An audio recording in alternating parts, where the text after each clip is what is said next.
యేసు నామము కొరకు అవమానములు పొంద యోగ్యులమైతిమి అని వారు సంతోషముతో ఆ విచారణ సభ నుండి వెడలిపోయిరి. మొదటి పట్టణము అపోస్తుల కార్యములు 5వ అధ్యాయము 34వ వచనం నుండి 42వ వచనం వరకు.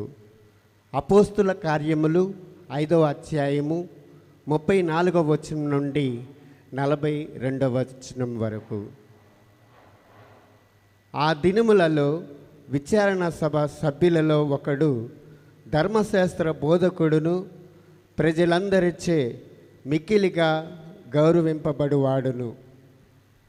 గమాలియేలు అను పేరు గల ఒక పరిసయ్యుడు ఆ సభలో నిలువబడి అపోస్తులను కొంతసేపు బయటకు తీసుకొని పొమ్మని ఆజ్ఞాపించి ఆ విచారణ సభను ఉద్దేశించి, ఇజ్రాయేలు ప్రజలారా, మీరు వీరికి చేయబో దానిని గురించి జాగ్రత్తగా మెలుగుడు.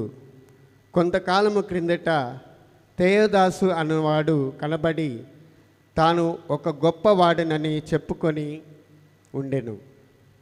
అది విని రమారమి 400 మంది అతని పక్షమున చేరిరి. తరువాత అతడు చంపబడగా వాని శిష్యులు చెల్లాచెదురైపోయిరి. అంతటితో అతని ప్రయత్నము నశించెను. ఇది జరిగిన తర్వాత జనాభా లెక్కల కాలములో యూదా అను పేరు గల గలిలయుడు కనబడెను. అతడును ఒక గుంపును ఒకవైపునకు ఆకర్షించెను. పిమ్మట వాడును చంపబడగా వాని శిష్యులు చెల్లాచెదురైపోయిరి.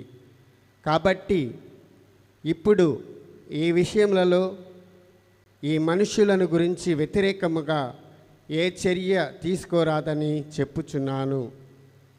వారిని వారు ఇష్టమునకు వదిలివేయడు. ఏలైనా వీరు చేయునది మానవ ప్రయత్నమైనచో అది అంతరించిపోవును. ఇది దైవ ప్రయత్నమైనచో వారిని ఎదిరింప మీకు సాధ్యము కాదు. అంతేకాక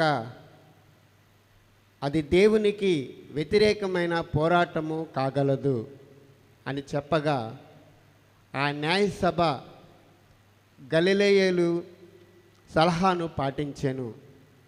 పిమ్మట వారు అపోస్తులను లోనికి పిలిపించి కొరడాతో కొట్టించి మరలా యేసు పేరిట బోధింపరాదని ఆజ్ఞాపించి వదిలివేసిరి. యేసు నామము కొరకు అవమానములు పొంద యోగ్యులమైతిమి అని వారు సంతోషముతో ఆ విచారణ సభ నుండి వెడలిపోయిరి. ప్రతిరోజు వారు దేవాలయములోను ప్రజల ఇండ్లలోనూ ప్రబోధించుచు మెస్సీయ అయిన యేసును ప్రకటించుట మానలేదు.